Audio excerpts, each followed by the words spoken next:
മന്ത്രി K.A.. തുളസിക്കും Congress എം.എൽ.എമാർക്കും lawyers കോൺഗ്രസിന്റെ നേതൃത്വത്തിൽ സ്വീകരണം നൽകി.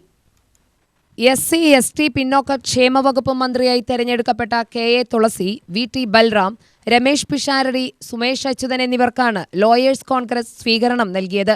പാലക്കാടിന്റെ വികസനത്തിന് എം.എൽ.എമാർ ഒരുമിച്ചു നിൽക്കണമെന്നും വ്യവസായ ഇടനാഴി, മെഡിക്കൽ കോളേജ് തുടങ്ങിയവയുടെ സുഗമമായ പ്രവർത്തനത്തിനാവശ്യമായ നടപടി സ്വീകരിക്കണമെന്നും തുളസി പറഞ്ഞു. യോഗം കോൺഗ്രസ് ജില്ലാ പ്രസിഡന്റ് എ. തങ്കപ്പൻ ഉദ്ഘാടനം ചെയ്തു.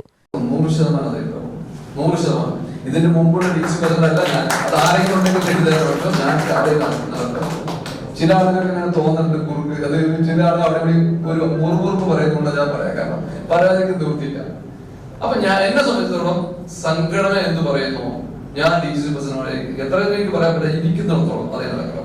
അപ്പൊ നിങ്ങൾ ജസ്റ്റിസ് ഉണ്ടാക്കേണ്ടവര് നിങ്ങളുടെ നേതാക്കന്മാരാണ്. അതിന് മെറിറ്റും ഡീമെറിറ്റും നോക്കേണ്ടത് സംഘടന ബാധ്യതയാണ്. അത് തന്നെ ഇല്ല, സംഘടന എന്ത് തന്നോ അതായിരിക്കും ജില്ലാ കോൺഗ്രസിന്റെ പ്രസിഡന്റ് ഞാൻ ചെയ്യും. ഓക്കെ.